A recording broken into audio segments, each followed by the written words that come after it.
Hey everybody, today we're going to be talking about an after-action review for Hesse in EU5. Now, before the beginning of next month, I cannot show any footage from the game. Regardless of that, I think a lot of you guys just want to talk about the game, or I guess listen about the game and kind of understand how it's played, how different things play out, how different countries play out. And some of you guys are just really hyped for the game, and you just want to listen and digest as much content as you possibly can about it, which is what this video is going to be doing.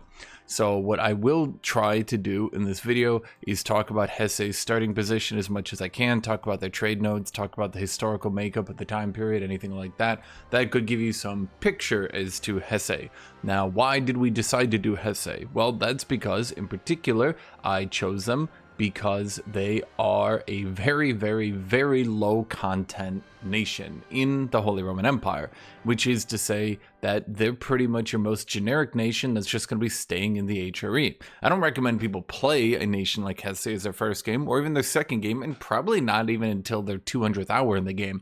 But I wanted to see, for a nation that has no events, like only 2 or 3 cultural advancements, and for the most part it's just going to be a generic European monarchy within the HRE. Will the gameplay loop still be fun? For me, will it potentially be fun for you guys? And what different advantages and disadvantages do you have to this sort of situation? So, the first thing we need to go over is Hesse's beginning historical makeup. Hesse is, I think they're like in here. All these colors are unrecognizable. I think this one here is Hesse, which is to say, it's not a very large nation, and in fact, it's split into 2 different halves. Now, one thing that I did see a lot of people ask about was, within the Holy Roman Empire, with so many discontinuous nations or princes or counts or whatever you want to call them at the time, how is control going to work? Because control traces a line back to your capital for proximity. Well, I should say proximity traces a line back to your capital, then 70% of your proximity becomes a control value, right?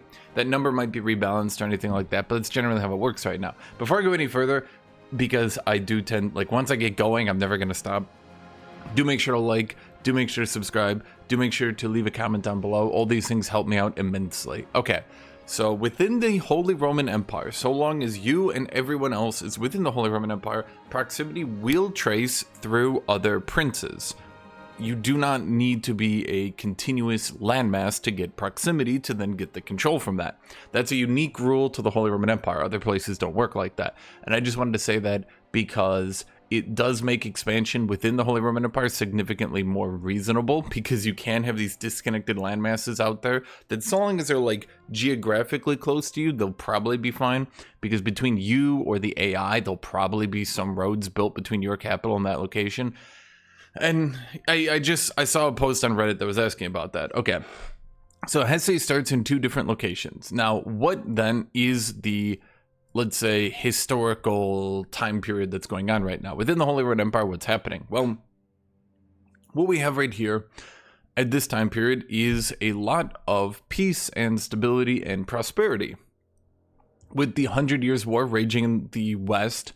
And even though people think of the 100 Years' War as the main French-English problems, the French and English have been definitely, and this map isn't perfect, I just chose this map because it's good enough, by the way. The English and the French have been feuding for who gets to control the majority of France for a very long time right now. So the Western aggression of the French definitely is not really hammering away at the princes too hard. There's lots of, what do they call it, Margravites. There's lots of trade as well within the Holy Roman Empire, places that just have a lot of the burgher class, very peaceful people. There are German traders in Bohemia, in Hungary. I believe they're all the way down to everywhere, really. I mean, they're in Poland, they're everywhere. German traders, through this peace, have managed to get up to this merchant class, and through their stability, they can just create a lot of wealth. Which is to say that the Holy Roman Empire is just not in a really warlike situation right now. Eventually, about 150 years after game start, there will be, of course, a Habsburg encirclement of France, which also keeps them out of the Holy Roman Empire. Now, the Habsburg encirclement, that's when the Duchy of Austria, Tyrol, and these western lands under the Habsburgs Styria, that's the other one I'm missing. They inherit French Comte, they inherit the lowlands, eventually they inherit Spain, and there's effectively this Habsburg encirclement of France as well. So the Habsburgs, although the German, the Prussophiles, the little Frederick boys, love to talk about how awesome Prussia is. One of the main things that was keeping the stability within the Holy Roman Empire was the Habsburgs. But at least what I'm trying to set up for now, the setup for this is that the Holy Roman Empire is stable right now. Now, is that going to be represented in game, and what mechanics represent that so that I, as Hesse, cannot just mass conquer the entirety of the Holy Roman Empire? There are two mechanics in game right now that I would say push for the Holy Roman Empire to be a bit more stable. The first is that anyone you annex, those who play EU4, this is not going to be surprising to you. If you annex land within the Holy Roman Empire, you get a 75% antagonism modifier. Now, antagonism is the new aggressive expansion. It's significantly more centered around the land you took. So if you take land directly to your north, the people right around it will get really pissed, but the people further off won't. So you'll have to fight way more centralized coalitions if you decide to expand like that. Sorry, my mouse is like annoying. It's a bit too back heavy, and so it makes me drawing circles and things like that a bit uneven, which I'm sure you don't even notice, but I notice, and it annoys me. At any rate, so you've got a 75% antagonism penalty, and in addition to that, no CBing within the Holy Roman Empire not only is impossible after the Imperial Bull is passed, but mechanically is so suicidal even before then that it's basically only left open as a hypothetical option, but not really a realistic one. You generate insanity stability cost, you generate insanity antagonism just for declaring a no CB war within the Holy Roman Empire. So even though it's hypothetically possible, you have to remember a lot of things in this game. Johan, the lead developer, he didn't want to have so many rules. He basically wanted to have systems where you're free to do this, but it's going to be a noob trap. And whether or not you think noob traps are a good thing, I generally do not think they're a good thing, but I actually, in this particular situation, kind of make an exception, because I believe the idea of allowing you to go over your cap, you can go over your culture capacity, there's no such thing as a force limit. So long as you can build, you'll get penalized, right? So long, if you exceed the building limit of a city, of a town, each town and city has a certain amount of buildings that it can support. If you go over that, they increased in cost up to 2,500% more once you get, I think, double it, something like that absurd, right? And so you don't really want to go over that building capacity, but the game system does allow you to maybe go 10 over, maybe even go 20 over, maybe even go 30 over if you're really rich and you have nothing better to do. At any rate, what I'm trying to say is that you can't no CB within the Holy Roman Empire, right? The game mechanics just basically say, yeah, you in a literal sense, you can do this, but reasonably, even before the Golden Bull, you can't. So you are restricted to declaring war basically with two options. Number one, every 5 years once you get your Parliament CB. Now, do note that there are many actions you can take with your Parliament. Now, what is your Parliament? Every 5 years you can call your Parliament, and you need 50% support to pass any action. These actions can be very, very powerful. When you call Parliament, you call it to do a certain action. You'll get a passive effect for 1 year with that action, and then you'll get an effect if it passes, and you'll generally lose stability if it fails. So there are some other fail situations, right? So you always want at least about 50%, well, at least 50% support for a Parliament action to get those bonuses. Those bonuses can be setting up a town. Those bonuses can be giving permanent additional slots to an RGO. So for example, if you have an iron RGO, you could get a permanent buff where it could employ 1,000 more workers for the entire rest of the game. So these are bonuses that you want. You can spend 50% support to automatically change any law that you want to anything that you want, or to get a casus belli. So when a lot of people see this Parliament CB and they think that it's a very easy way to expand, you need to note that, again, Johan, the lead developer, I do actually like Johan. I think he's a very good developer. At the very least, he makes very good game systems that make very many interesting choices, right? And so if you do use your Parliament for CBs every single time, you're going to run into two issues. Number one, you could end up failing, losing stability and not getting the bonus from your Parliament. Number 2, you'll have to go down and give advantages to your court. Now, even you get the nobles, merchants, peasants, church. The peasants aren't allowed in by default, but you can give them an estate privilege basically at the start of the game, or literally even before unpaused that allows them into parliament. So I'm just going to list them here as they're going to be in. Because in 99% of situations, they're going to be in your parliament, right? Like, it's like technically they're not in by default, but yeah, they're going to be in. At any rate, whenever you decide to give them something, so for example, you could reduce opinion of another country, or you could move your slider more towards land, or you could change one of your laws, they'll ask for something, right? All 4 of them will ask for something, and you'll get a certain amount of parliament support depending on how kind of game-changing these things are. Sometimes you can get a lot of parliament support for reducing opinion, but for the majority of the time you won't.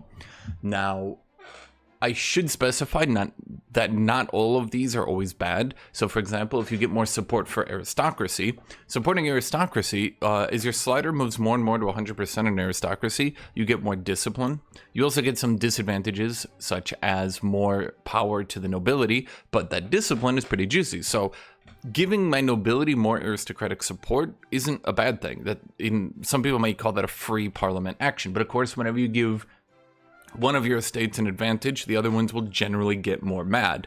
Now, of course, while a parliament is in session, so for 12 months, you will get a 1% equilibrium adjustment up on your estate. So for example, if your church has an equilibrium of 50% happiness and you took some actions that piss them off, pushing up the nobility, then they'll go up 1% more each month back towards that equilibrium. So it is pretty easy to keep your states happy, even if you do piss them off.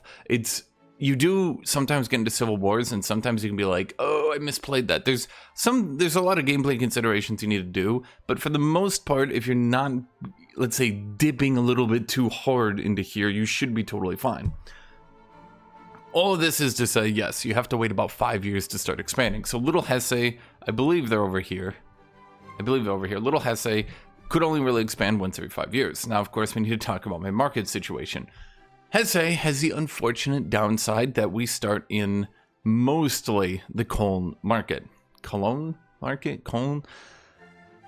It was pretty easy for me to go entirely into the Cologne market. My game 1 action is I just went to Cologne and I just asked them, could I join your market? Now, when you do that, you get a 20% market attractiveness push into that market, because I wanted my entire nation into one market rather than being split between 2. Not only is that very, very tedious to keep track of which territories and which market, which city, which town, which rural territories in which market, will building food here actually help me, or is it going into a different market? In addition to just cutting down on all this tedious micromanagement that I would have to be doing, it also just makes it way more powerful, I would argue, to be in one market. Now, it's not to say that's how it will always work. For example, if one market doesn't have a lot of food generation and you put a good food province into that market, or I should say a good food territory, you make a good food territory in that market, it'll be generally more rich than if you put that good food territory into a market that has a lot of food. So you get the idea, right? It's just generally, it's way less micro and it's way easier to be in one market. Okay. Being in someone else's market, I would say, is generally not a good thing. This is one of the disadvantages to the Holy Roman Empire. Not only are the HRE princes little douchebags, and they're so frustrating to deal with. They're just jackasses. They're assholes. I don't know how to describe it. Every time you find a good trade good and you're like, okay, I could build this and get my economy up, it's like every other Holy Roman prince is just like, you're like, oh, I can make books and make a profit. And all the other princes are like, books. And they're all making books. They're like, book. And you're like, okay, now we've overbuilt books and you guys are, okay, I could build furniture. And they're like, furniture. And you're like, okay, well, I see we're lacking food. And they're food. So they always just drive down the value of your economy by the process of there being so many in there. Now, the one advantage is that this drives down prices, which will generally make your estates richer. Now, and this is something I did notice is actually like a gameplay difference. Like when I play Russia and I play Hesse, I did notice this is like very, like something I just physically looking, I could see the difference. Because my estates were paying so little for trade goods, they were generally saving a lot of money for themselves. Each estate will pay a certain amount for trade goods.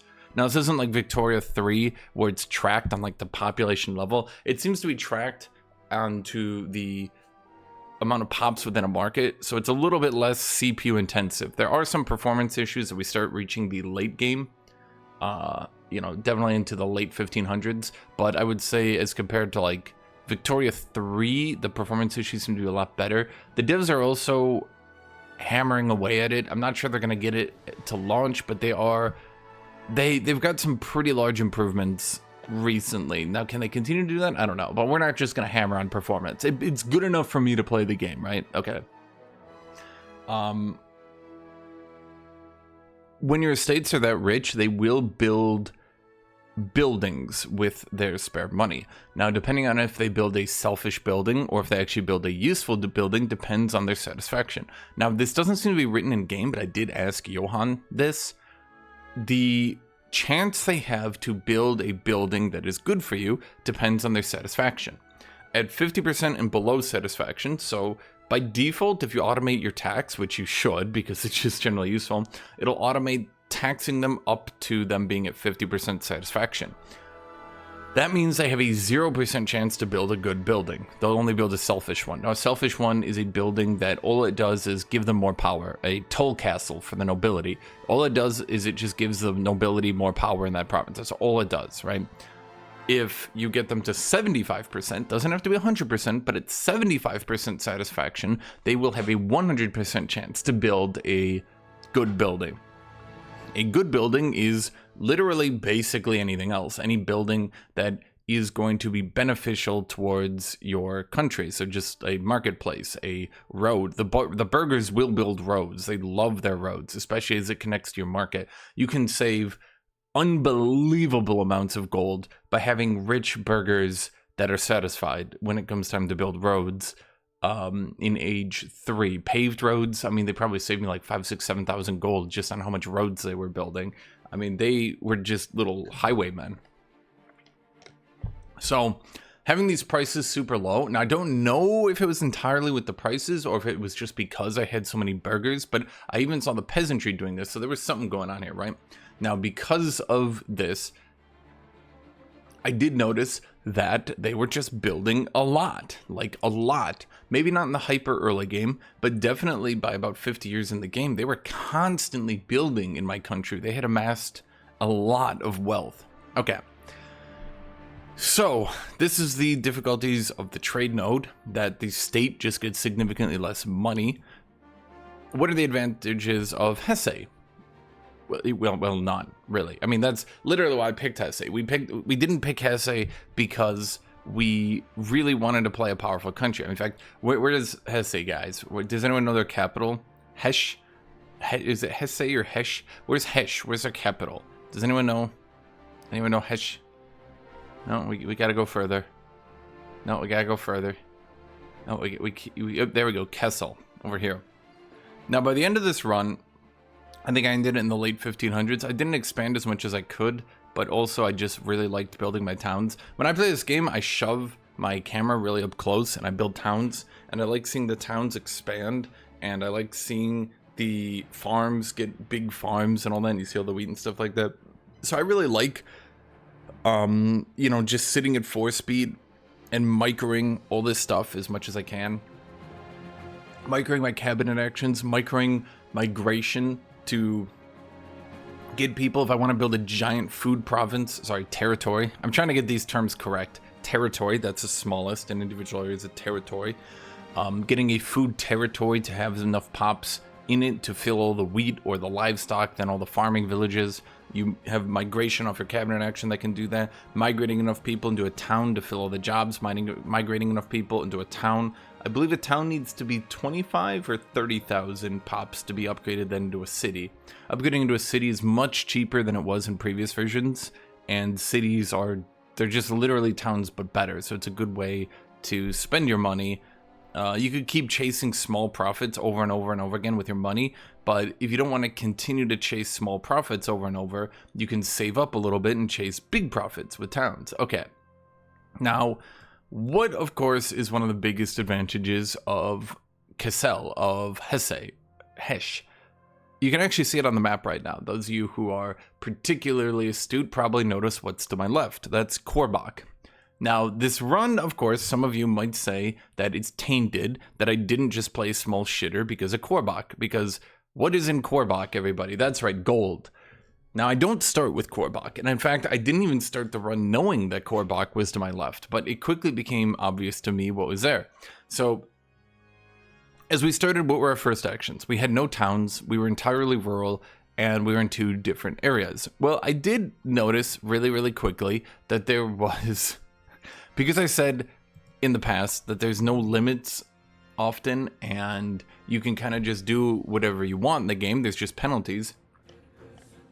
I did notice that you can take land with the Humiliate Rival Casus Belli, CB, and I noticed that it had a plus 900% land cost. Not antagonism cost, merely the war score cost, right? So, I rivaled the little dude between my lands, declared war, and managed to take there were 2 little counts between me that were allied. 2 little counts, each with like 10,000 pops each on their territory. 1 territory each, that was it. They were allied and I could use them to unite my land. I separate pieced out 1. Now I might be saying, you separate pieced in the HRE? Are you crazy? So I did look in the defines. Right now, in EU4, separate piecing is a 100% increase to antagonism. In EU5, separate piecing is a 30% increase to antagonism. So you can eat that. It's not the end of the world, and it is certainly a more viable way to play now to separate piece when you need to, right? So I occupied both little counts, and the first one was 99% war score, and the second one was, yes, you believe it, 99% war score.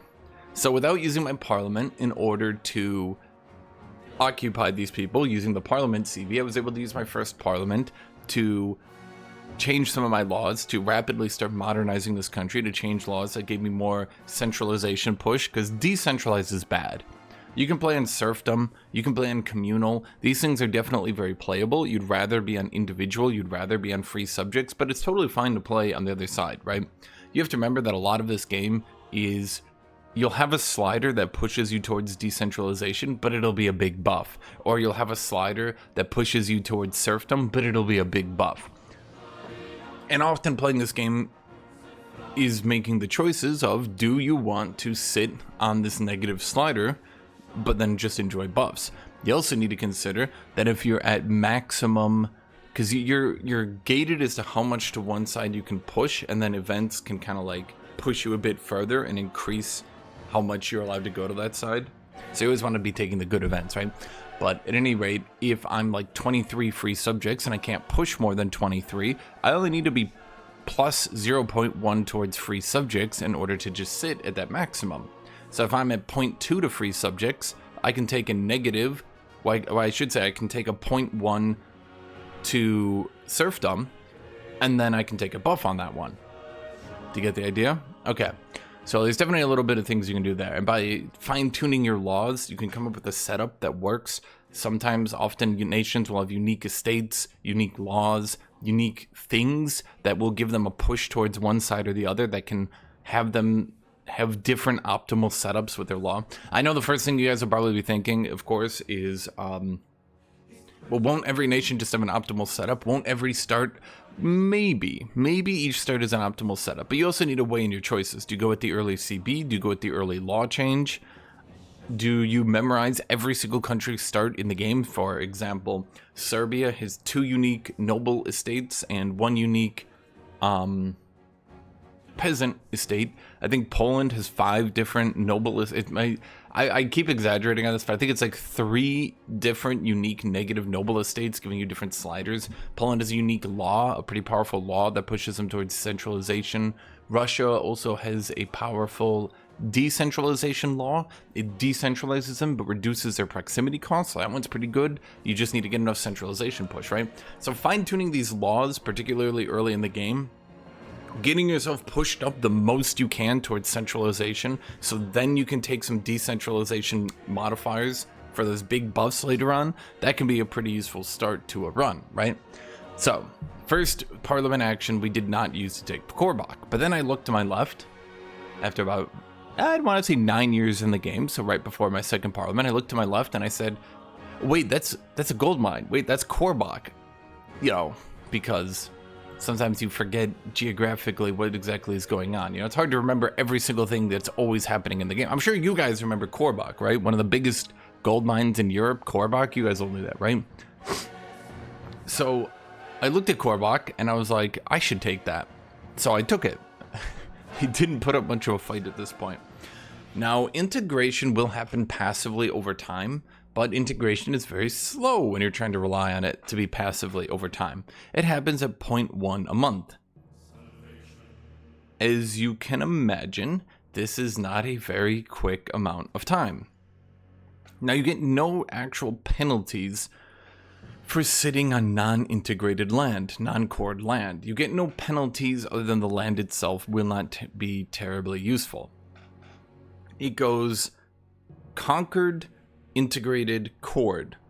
Conquered is a negative 10% control modifier. Integrated is a plus 5% control modifier.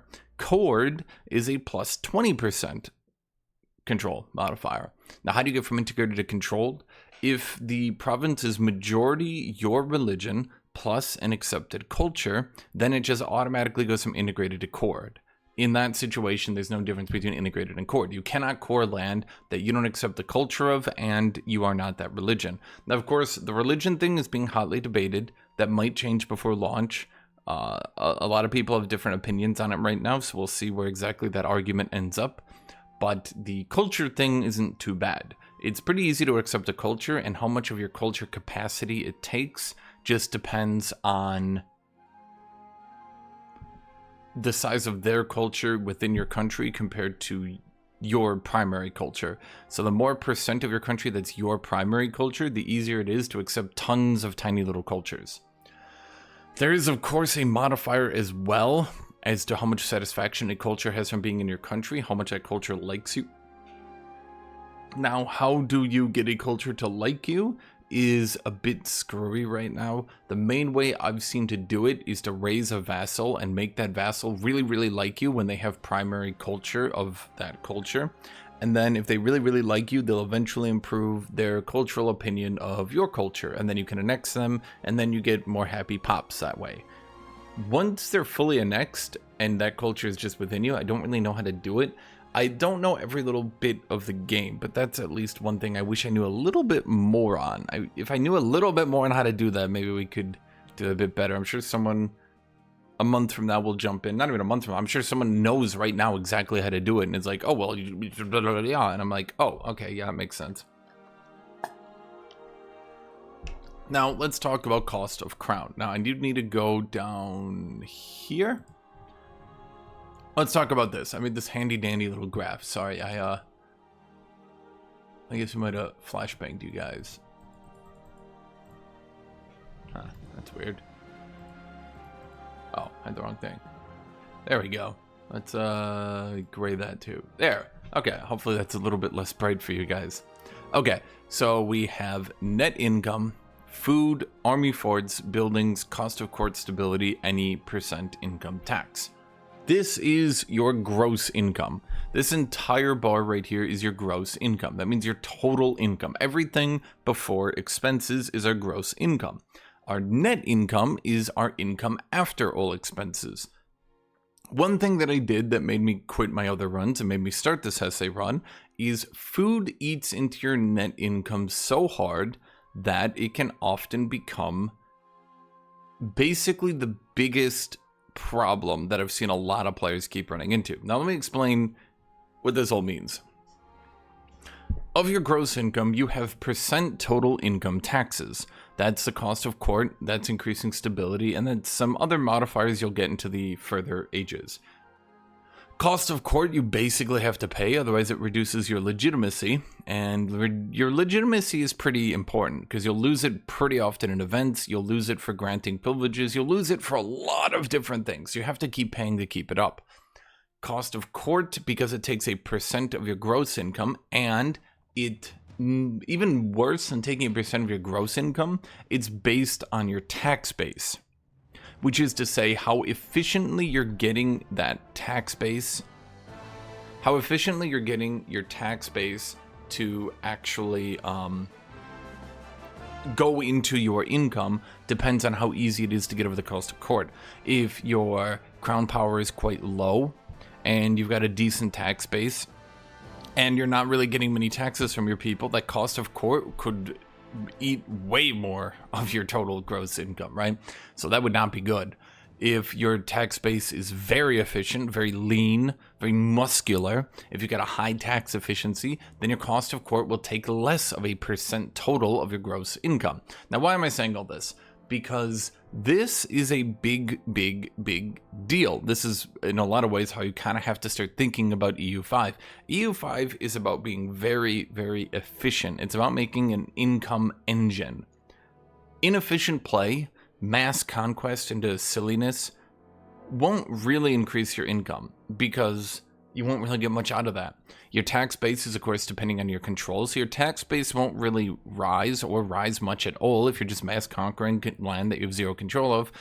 But due to things like RGOs, due to things like trade income, your cost of court could rise up. Cost of court doesn't seem to really be exploitable. It takes into account any trade you're doing. If you're trying to bypass your tax base with trade, it takes into account a lot of different things. And if you're being inefficient, cost of court will crush you.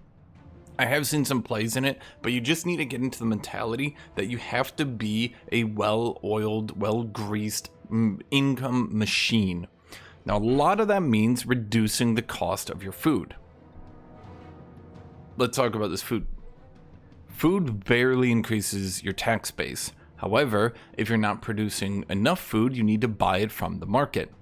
This means that your net income is being spent buying food. If you build your own food and don't buy it from the market, then your cost, of course, will barely rise up, but you'll remove this huge burden on your net income by removing this food.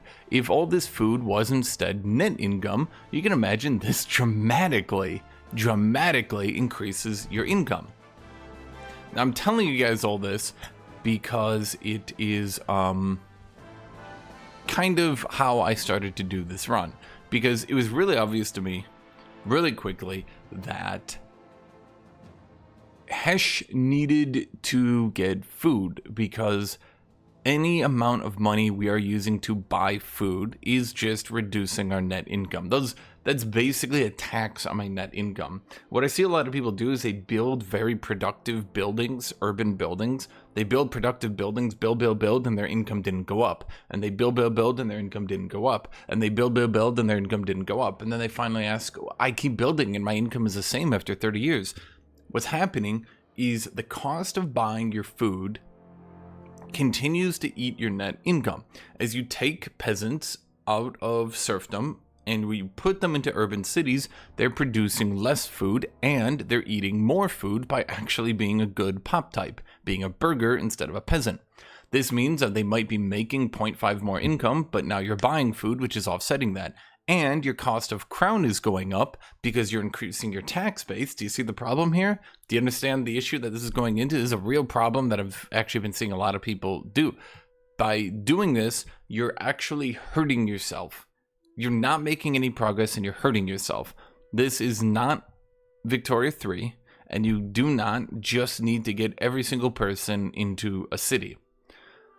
Thusly, as I was playing Hesse, and all I'd done is expanded to this little areas over here for now. As I was playing Hesse, it became very obvious to me that I needed to spend a lot of my early game income doing two things. One, we were in an entire rural area, so we needed to get people into towns so we could actually use those big productive buildings and those much better burger jobs and get libraries and actually teach people to learn how to read. But then importantly, two, we needed to ensure that we had a good, very large food income so that as we got these people in here, we weren't wasting all our income buying food as I had been doing in previous runs. Thusly, my early game, for the most part, became build up gold mine, sell gold to market. Now, what gold does is it allows you to mint. Minting is just creating free money out of nothing. So gold is good. You want to import gold. You need gold. Gold allows you to make magical free money. When you produce gold, because gold is so valuable, you get automatic inflation. Now that inflation depends on how much of a percent of your total income is being based entirely on gold. For me, the vast majority of my income was gold, which is to say I was inflating. But because my income had doubled or even tripled off a gold mine, there was basically no amount of inflation I could generate that would make it not worth it to continue to use that gold mine. Not only was my inflation not high at the beginning, meaning if I'm making triple income, but my inflation rises over a year or 2 years or 3 years to 1%, then I'm paying 1% more, but I've been making double gold the entire time. Sure, after 50, 60 years, I eventually got to 20% inflation, but even then, the gold mine was entirely worth it. This is just math, rate of return, stuff like that. Which is to say, we just built up our gold mine here as much as we could. We just built up Korbach as much as we could, and we made sure to use that gold to build up urban towns. We had 2 towns down here because we couldn't make Hesse into a town because I used 2 parliament actions to urbanize, and by getting 2 towns off that urbanize action, unfortunately Hesse itself didn't become a town because seemingly that action can't target your capital, so I did have to manually make it into a town, which is expensive for an early game dirt farmer, right? But once we got those 2 towns set up, and we got the gold mine set up, and we made sure to be producing as much food as we reasonably could, we built up all the RGOs, we got people in farming villages, we tried to hyper maximize our pops, because at this point we'd be very limited. I think I only had about 130,000 people at this point. So it would be pretty easy with the outrageous income from a gold mine to start getting everybody into a real job. So we had to make sure that people weren't serfs, they weren't peasants, because the amount of food that an actual food RGO will make will absolutely dwarf the amount of food that a peasant will make. A peasant working no job and just sitting there being a peasant doesn't really make a lot of food. But working in livestock, working in wheat, those are the 2 best foods. If you remember this from when you play the game, those are the 2 best foods. Working in those makes you a lot of food. So we had to be very efficient with what we were doing with our population because we just didn't have that much population. And that was generally the gameplay pattern we had for a little bit. It took me a while before I eventually reached Frankfurt. So at this point I was maybe about this size, right? Now, as I continued to try to expand, because every time we tried to expand a little bit more, then we tried to employ as many people and be as efficient as we could with our pops, we tried to expand a little bit more and a little bit more. And we set up as many granaries as we could, because stored food does increase your population growth by a little bit. And I realized really quick I could continue to invest my gold into the country to get short-term gold gains, but I was going to reach my pop cap, so to speak, really quickly. So by using that gold instead on granaries and getting more pops, I could increase the total amount of scaling that my country could get to. So we invested as many granaries as we could, despite them not actually making any money. And also by having granaries, you need to remember that granaries store food. So during winter, you produce less food. Now what happens? The food is pulled out of your granary. What happens then? If you have food, you get to sell that to market at an up price because some people haven't built granaries and they haven't stored enough food. And if you have a province in particular that is not producing enough food, but the province needs to import food, then you can import during the much cheaper summer months and not import during the much more expensive winter months. I don't know if that's specifically how it works, but that's how it felt to work to me. Okay, so at this point we got some little exclaves over here. I remember as we did get exclaves over here, these little exclaves can still be connected within the Holy Roman Empire. That's what I was talking about earlier. So we did end up with some exclaves, but for the most part we did a slow, gradual expansion down to Frankfurt throughout the entire game. Once Age 2 hit, and Age 2 hits I think within like 15 to 20 years, it's pretty close to game start. I should remember the exact time, but you need the institutions to spread. And the institutions spread to Germany, not super fast, but let's say fast enough, right? Once we got the professional army, we got the armory. Now, because I was making so much money, both off being hyper efficient with my peasants and also the fact I had a gold mine, we were able to use that armory. What is an armory? An armory gives you manpower. Your limit is to how many armories you can build. It seems that you can only really build them in cord. Well, maybe not cord, maybe it's accepted. There seems to be some limitations to armory I don't quite understand. Sometimes you can build them wherever, sometimes it doesn't seem like you can. They don't get deleted when you conquer people, but I did notice accepting a culture let me finally build an armory in them. I'm not entirely sure how that works. At any rate, what an armory does is gives you 10 manpower. Now, in EU4, when you built a barracks, you got 50% more manpower. That was it, right? 50% more. Ta-da, you did it. In this game, instead of building 1 giga armory that increases manpower gen by 50%, you build 1 armory that gives you 10 manpower. And if a city is big enough, it can have 2 armories. And if it's big enough, it can have 3, 4, 5. I think the most I've had is 7 armories. You could go above that, right? Now, each of these armies will have their own upkeep. Each of these armies will need to be manned with their own populace. So, very big centralized empires don't have the ludicrous advantages they did in EU4. Now, that's not to say they're not good. They are good. They're obviously still way better. But the amount to which they're better, you can't just slap 1 armory on Paris and then you're done. And now Paris produces outrageous amounts of manpower for basically nothing. No. Your economy needs to work with this as well. Now, if your economy is like mine, and we're very limited on pops, and now we've created this good demand, which I'll talk about good demand in a second, but basically we slapped on an armory. Armory is upkeep, we need goods. Now we need pops working those jobs to get those goods. Now these jobs are very efficient now because the state is buying these goods off the market. There's now this big demand for the goods. Now that we make more money because we put down an army, then we supply the goods and we're creating a feedback loop within our country to get us more money. So now we get more income because we have all these rich pops we can tax, and then we can put down another armory, and then we fill that, and we have an army and we fill that. Another way I figured out how to create the goods demand, if you don't so much enjoy the militaristic side, but you want to be more of a cultural side, on the Renaissance side, because you have 3 institutions in Age 2. You've got professional armies, you've got Renaissance, and you've got... What is the third one? Renaissance? It's not printing press. Professional armies, Renaissance, something to do with navies. What was it? Man, I can't remember right now. You know, I've seen it every game, and now I can't remember what it is. Renaissance is really good for greeting and going super tall, and professional is good for not greeting and getting a standing army so you don't get conquered. Now, levies are very, very, very, very, very powerful right now. Too powerful, in fact. I really hope they get toned down before launch. I think they will. A lot of content creators haven't really talked about how powerful levies are right now. For the most part, levies beat the crap out of standing armies until Age 3.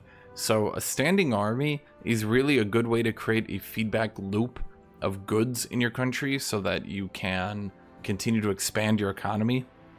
Because if you're small, rural shit farmers, then you can end up in a situation where every good demand is met, and most of the income from building a building will just be cannibalizing the profit from other industries of the same type. So I build more books, but all I'm doing is cannibalizing all the profit all my other bookmakers have, or I build more furniture, or I build more cloth, right?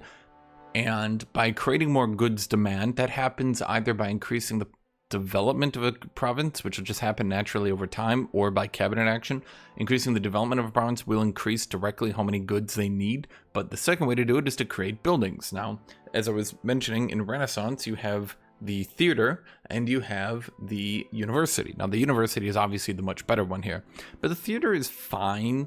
It increases the amount of cultural defense your culture has. Don't even ask me to explain the difference between cultural attack and cultural defense. They're called something else in game, but that's how I've been trying to remember them as. It increases the cultural defense of your culture in each location you have in it, and it reduces the amount of unrest. By reducing the amount of unrest, it does realistically mean that most cities, towns will never join rebellions. Any area where you have it will never join a rebellion, which makes them far less dangerous.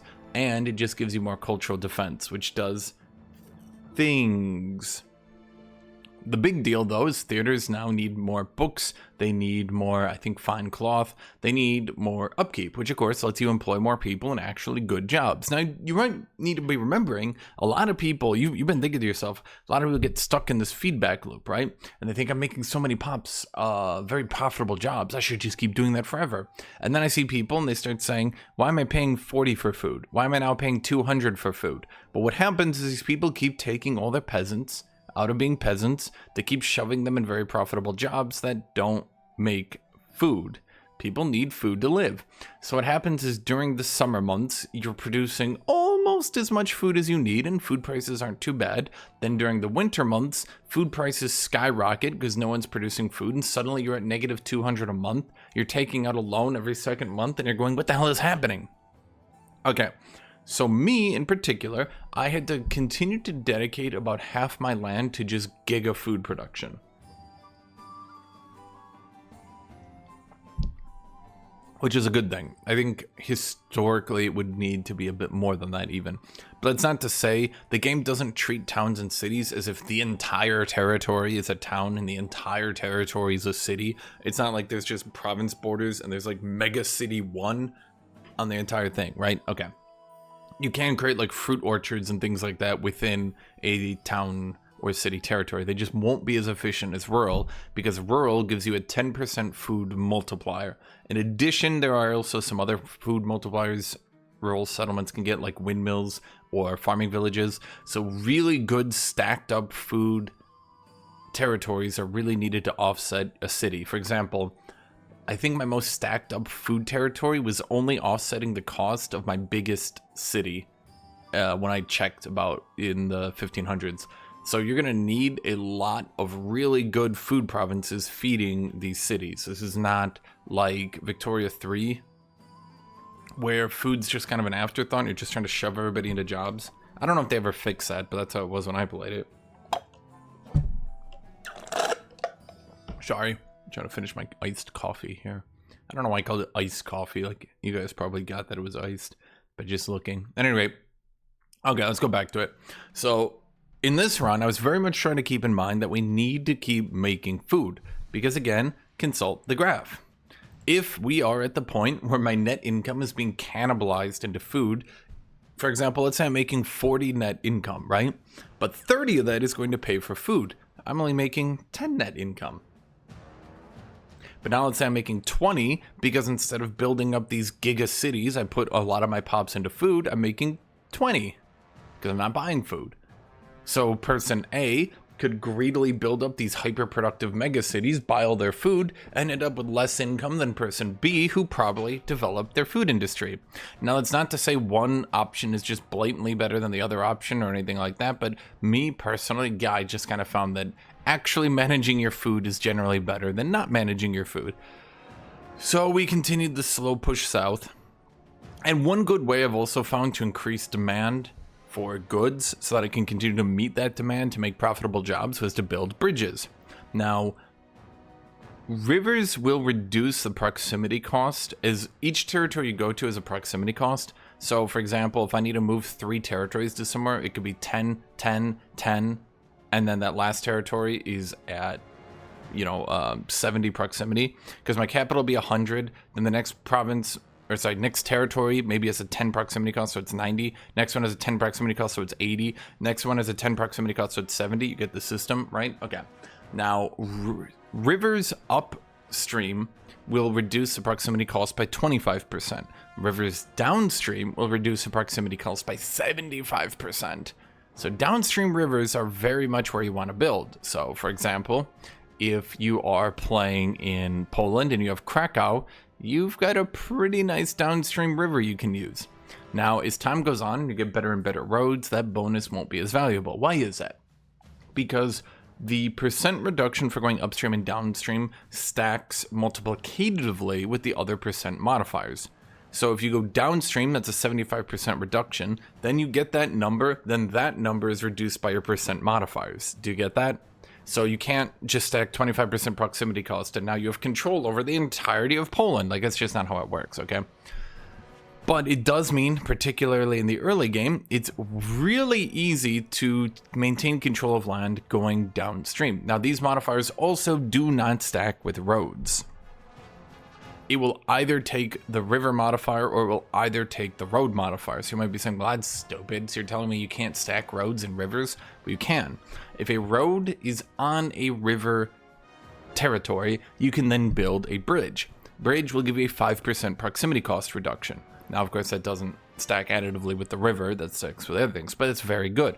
Bridges also take an upkeep, and you can tell that this is a video game, and a fantasy video game at that, because your government does maintain your bridges and will actually actively work to keeping them all in good working order.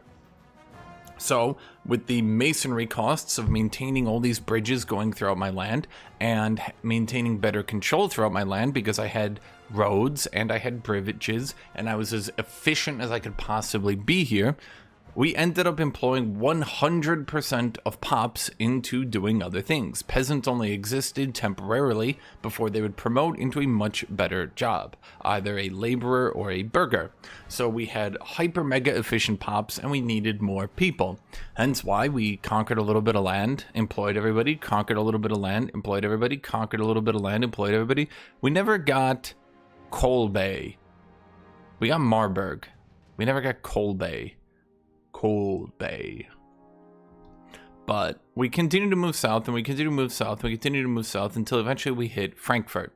Now, Frankfurt was about as far as my southern borders went. By the time I quit the game, Mainz was definitely an enemy. I don't know if I conquered Mainz. I either did or I didn't. I know, I either did or I didn't. Okay, so we stretched all the way from Kessel down to Frankfurt. Now, this would have been the 1500s. Now, let's keep this in perspective. Kessel to Frankfurt, that's like this. Okay? So, even though all this territory, even though all this expansion, even all this micromanagement sounds like I'm playing a lot of game, sounds like I'm this huge expansionist empire, well, I'm not. I'm here to hear, fellas. And that's why I started to do this Hesse run, is I wanted to see, is this gameplay loop fun? Is this gameplay loop interesting? Could this gameplay loop keep me entertained if I don't have any content from the game? I don't have any dynamic historical events to read. I don't participate in any of the situations. I would eventually participate in the Reformation and the 30 Years' War after that, but that's not what this video will be on for the most part. And I just played a generic country. And I would say, yes, I actually did enjoy the game a lot still. I very much enjoyed setting up my city. I liked putting down the roads. I liked putting down the bridges. I liked seeing my towns grow. I liked setting up giga farm settlements to feed these towns, to feed these cities.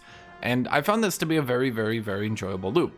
Now, what you'll probably notice is I did mention earlier that it's not profitable to sit in someone else's trade node, but to set up your own trade node is expensive, and it gets way more expensive as time goes on.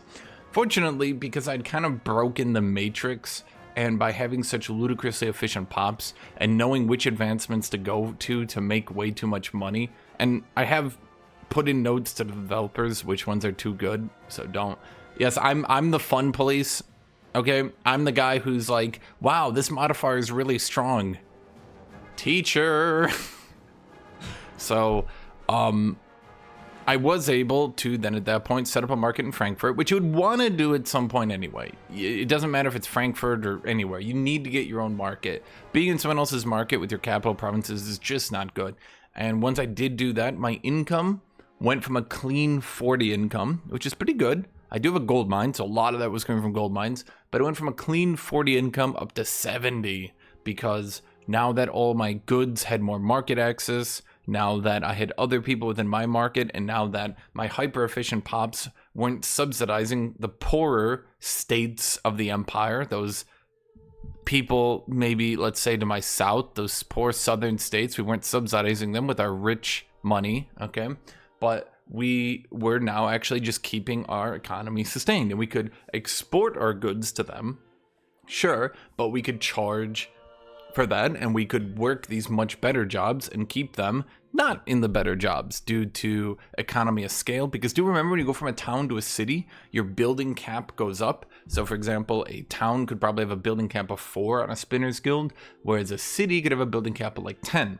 There is economy of scale. It does not start very big. It goes up per age. For those who are worrying about historical authenticity, economy of scale starts very small, and the bonuses for doing it goes up in each age. Now I'm going to assume that's for multiple gameplay reasons. Number one, not to punish the smaller countries too much early game, and two, because economy of scale wasn't really something that people paid attention to or really even acknowledged that much until much later. Okay, so we now stretch all the way down from Kassel. I think we got Göttingen at some point. A lot of people joined the coalition against me, and every so often I just yoink someone. I was getting coalitioned like this whole way. They really didn't like my peaceful ways. I had to teach them by force. So we had, I think we didn't get that one because it was like part of a general, but we owned, like, I'm gonna say this.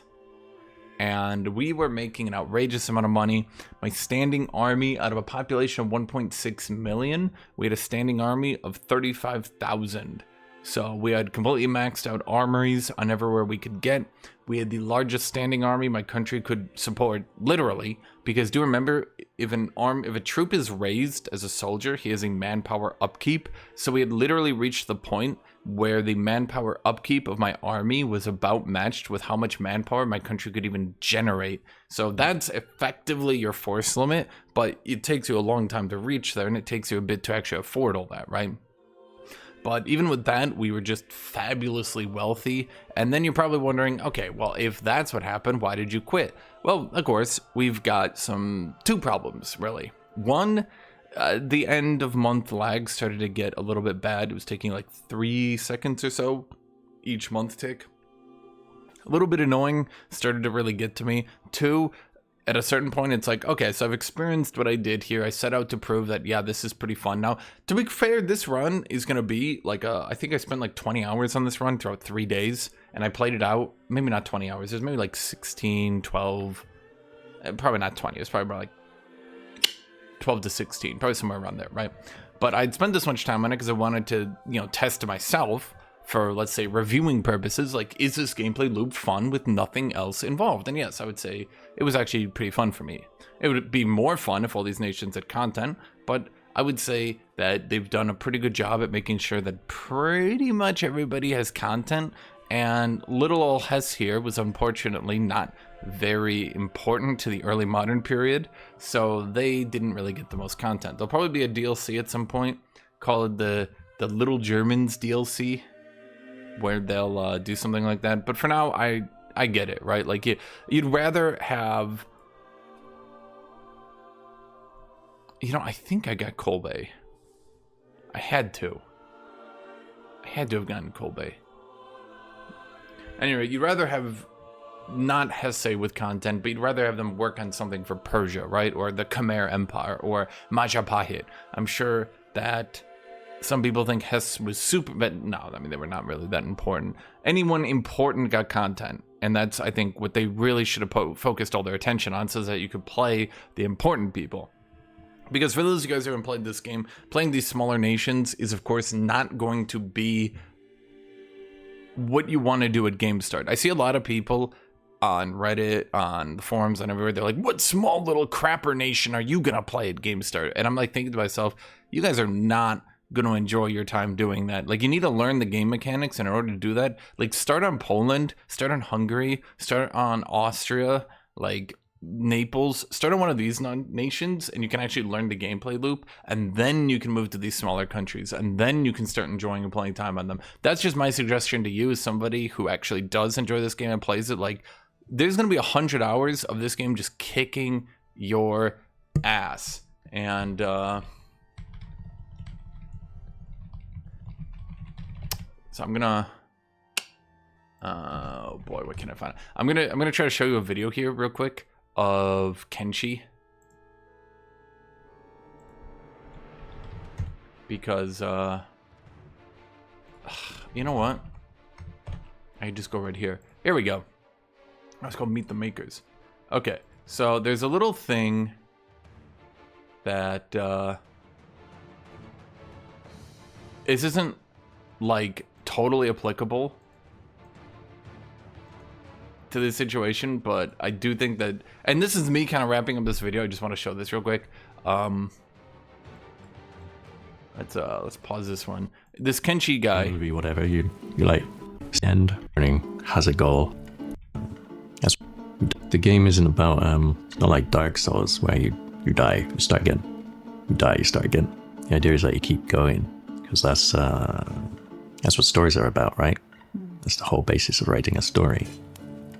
You don't write a story where character gets up in the morning, has a goal, then everything goes really well, and by the end, no, it never happens, right? Character gets up, starts something, has a goal, starts it, and you as the viewer watching this story, movie, whatever, you're like, what's going to go wrong?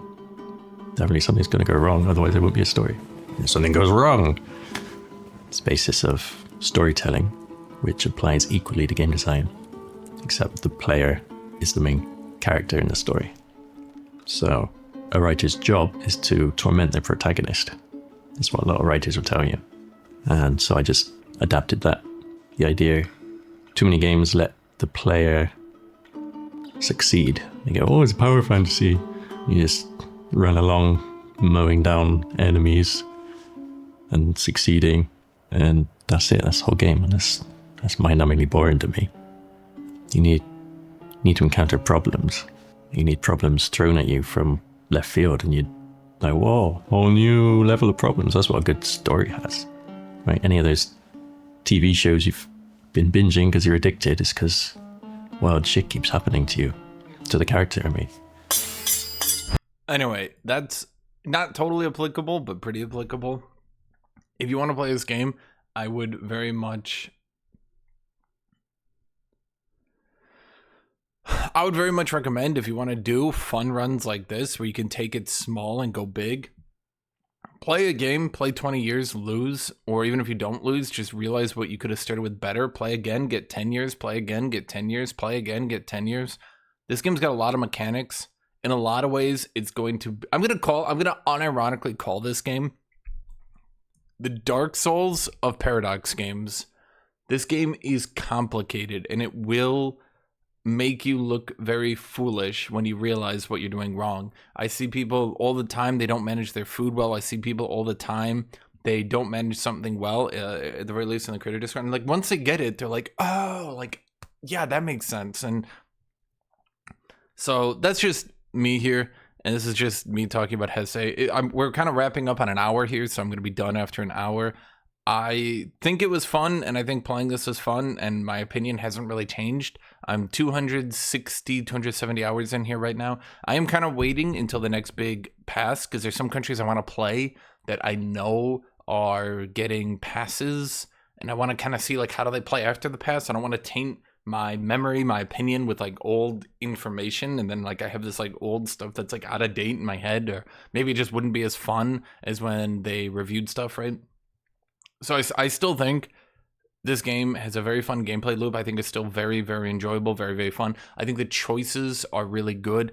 Your Parliament action choices matter a lot. It's got so many choices, it's got so many different things that you can do. I think if you put 3 people onto one country and had them all play it and they all succeeded, all 3 of them could have done it entirely different ways. You could have had someone play this nation and maybe he just plays it way more militarily than I do, and he attacks into the coalitions way more. Because for me, I got 200 years into the game and I don't like that. And maybe someone else would have attacked into the coalitions more and broken out way more and expanded way more. But me, I was pretty content to sit with my face in the ground, and I remembered by name, I don't remember them now, but I remembered by name when I was playing. I had the 1 town, I had the 2nd town, I had the 3rd town that I put up here, I had the 4th town that we eventually conquered to my east. We had the farming settlements out west and southeast as well. We tracked down the river to Frankfurt. We conquered a state. Like, this is what I remember, because even though in game, these are like very tiny chunks of land, like the amount of what I'm talking about with all that statement, with all that stuff I just talked about, what I'm talking about, and let me try to be clear to you, I'm talking like from here to here. okay? So I'm talking very small amounts of land can end up giving you this much interesting, fun gameplay. You just got to get the pops to get on it. How do you get those pops? You got to get your opponents, your nearby neighbors, to donate to you. So thank you all for watching. Thank you all for being here. Thank you, everybody. And as always, I hope you all have a great rest of your day. Make sure to like and subscribe, as always, with these videos, because then I can make more EU5 videos. And I think I enjoy making EU5 videos. So thank you all for watching. Thank you, everybody. Have a great day.